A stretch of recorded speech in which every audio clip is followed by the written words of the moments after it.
this step, we're going to connect each individual battery, and I'm going to start out with battery 1. So I just need to identify battery 1, connect it to the RJ45 splitter, again ensuring that only one battery is connected and that both the child inverter comm cable and the parent inverter comm cable are connected to the splitter. I can confirm that only one battery is connected and click configure. Once that's passed, I can go to the next step, which is where I configure battery 2. And this image shows that I need to disconnect battery 1 and connect the next battery, which is battery 2.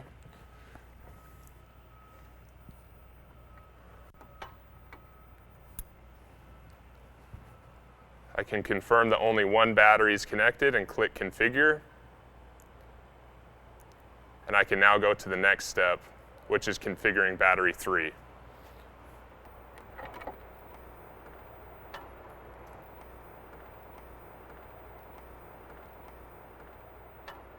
Once battery 3 is connected, I can confirm that it is the only battery connected to the RJ45 splitter and click configure. And I can move to the final battery, which is connecting battery 4.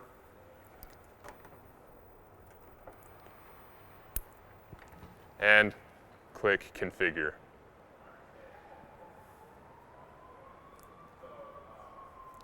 For this final step, this image shows that we need to utilize our extra RJ45 splitter, connect all 4 batteries, and plug the tail end of our splitter to the splitter connected to our WCM.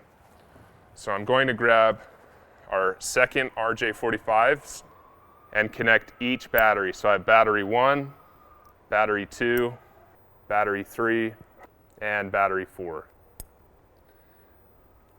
I can now take the tail end of my battery RJ45 splitter and plug it into my splitter, which is connected to the WCM. Once that is done, and I can confirm that all the batteries are connected to the new battery splitter, I can perform a battery systems check. It indicates that we passed, which I can now move on to the next part of commissioning. For this final step, we're going to relocate the batteries to the BMS port on the inverter.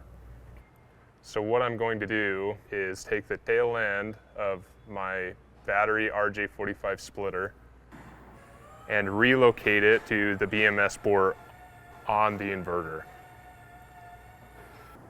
For this step, we can now enter the homeowner's information. Now that we have the homeowner's information put in, it's going to ask us a series of questions to commission the inverters. On this first page, it's going to ask us what power sources are connected to our system. For this specific system, we're going to have the grid and solar connected. And we'll now ask us if we can allow the batteries to charge from grid. Again, some jurisdictions require that you do not charge the batteries from the grid and PV only. But for this case, we can charge from the grid, so I'm going to select yes. It is now asking what is the max power the inverter can pull from the grid to charge the batteries. And since this is a parallel system with both the inverters and batteries, each inverter can charge at a max of 8 kilowatts from the grid. And so combined, that is 16 kilowatts. And right now, this slider is actually selected on 16 kilowatts, so I'm going to select next. We'll now ask, is the system going to sell power back to the grid? Or do I have a net metering agreement? And for this case, I do, so I'm going to select yes. We'll now ask, do we want to enable to keep the battery in full mode? And like we discussed before with the 1 inverter, 2 battery system, it's important to explain to the homeowner the options that they have when we commission the sanctuary system. On one end of the scale, we can maximize the ROI of your solar array. And on the other end of the scale, you can maximize the security, meaning the batteries are kept at 100% for when the grid goes down. For this case, I'm going to commission the system to maximize the ROI of the system. So I want to consume what my solar produces. So I'm going to select no. I do not want to keep the batteries full.